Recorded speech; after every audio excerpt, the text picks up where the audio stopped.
Hey, it's Dusty Monkey here. We're going to be taking a look at Naval Action, the open world MMO sailing game with ships with sails, which is awesome.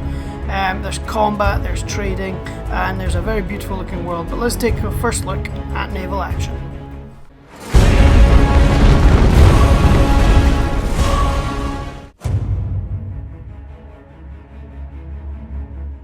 So we're going to take a first look at Naval Action, the MMO Open World sea sailing ship kind of game, claiming to be really realistic.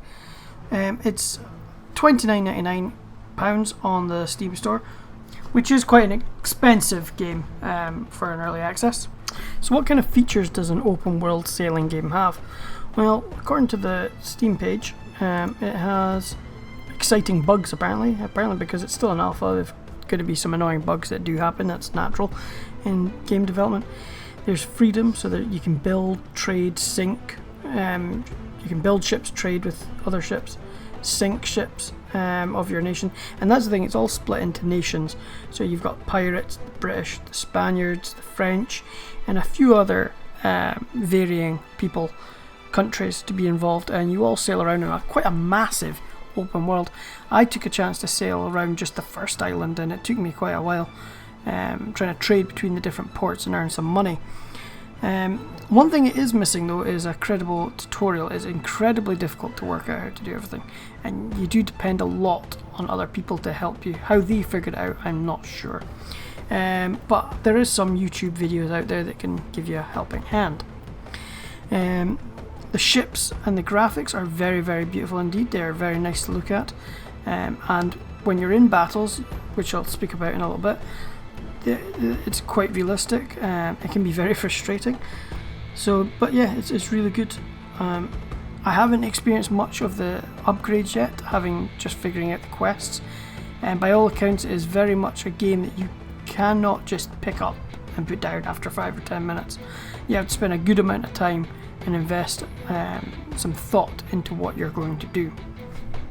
So with trading, it's quite a basic system, I suppose, and can get very confusing. You can end up leaving stuff behind by accident if you're not aware of what's going on. I found it quite difficult. You can basically go to your shop and buy upgrades, as you can see on the screen now, consumables, etc., resources, and you use these and you can check other ports to see what they need and what they buy and sell, so you know where you're going to get your profit from. But once you've bought items, they get shoved into a warehouse. And if you don't pick your stuff up from the warehouse and put it into your cargo hold, you end up leaving it behind and you'll lose your money. I made that mistake a couple of times. I also made the mistake of buying something when I meant to sell it. So I've not been too lucky when it comes to trading, but now that I'm looking back on it, I do see where my mistakes happened, and I guess that's me growing as a person when it comes to it. I've only been to the first couple ports that I started at. I started as a Brit from the British Navy, so I only sailed around 3 ports, but I'm assuming if you went to other ports you'd get more exotic materials to take back and forward to the ports that you started in. So what about battles? Well, that's an interesting one. They're kind of procedural in a way that when you get to a battle, you find that you want to attack someone, whether that be pirates or someone from an enemy nation. So being Brits, you could attack the French, for example. There's NPCs and there's players, so it just depends who you want to go up against. So far, I think I've just been up against NPCs. And basically, you enter a battle area, and sometimes there's more than one of you there. As you can see right now, I'm flanked by 2 allies, and we're taking on this one ship in front of us, and we're just going to head and take him out, or try to anyway. Basically, you are faced with using cannons. Obviously, as you get bigger ships, you will get better cannons, more cannons, front ones, back ones. And basically how it works is you've got your buttons down at the bottom there, 1 to 9, which do the different things on your ship. You've got in the middle of those buttons, you've got 6 cannons for each side on the ship. I've just got the cutter, the basic ship.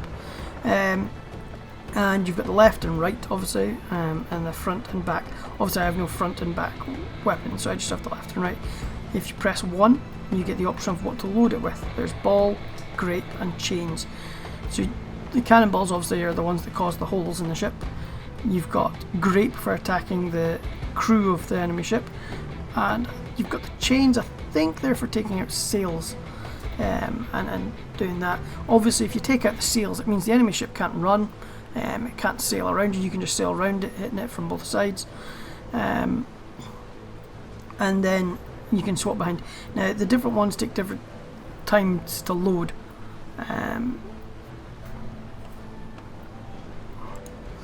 You've got things like the grape shot and the, as I said, the chains. They take longer to load than just simple cannonballs. I'm not sure what the actual time is, but definitely cannonballs are by far the quickest. If you swap, you have to start again from scratch as well. So if you're halfway through, say, cannonballs and swap to grape, it starts from the beginning. It can be very frustrating, and I guess sometimes it's all about who gets that first shot that actually hits, and if you can do the most damage. Up at the top right hand corner you see your ship. The lines, the blue colour on those is like the damage control. When it goes to lower, you're screwed basically, and obviously you could end up with leaks in your ship. You can repair it. If you look at the numbers like I mentioned to do the cans number 5, you can do quick repairs, which you can buy repair kits when you're in port, and that's where you restock, etc. I'm not really sure what the 6, 7, 8 and 9 do, to be honest. I haven't really looked into them so much. I've just been focusing on. So navigating naval action. You've got the massive map, and I believe you can visit all of these ports.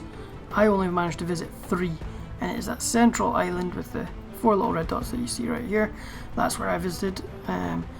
I went to the Port Royal, Port Morant and Port Ontario.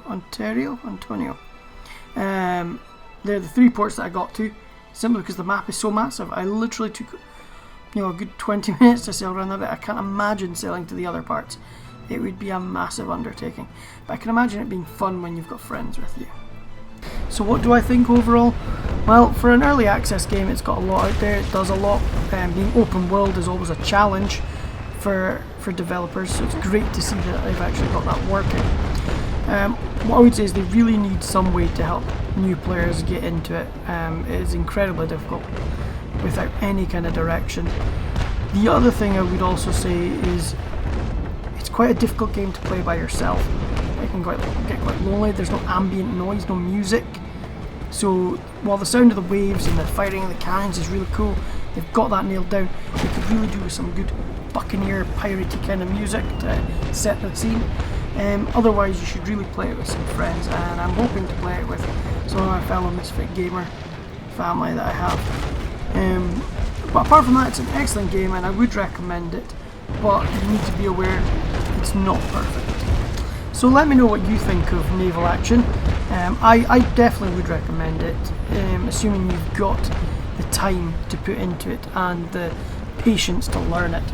I will be taking my time on it, and let me know if you have played it in the comments below. And I guess thanks for watching. Bye! Thanks for watching everyone. If you enjoyed that video, please hit that like button and don't forget to subscribe.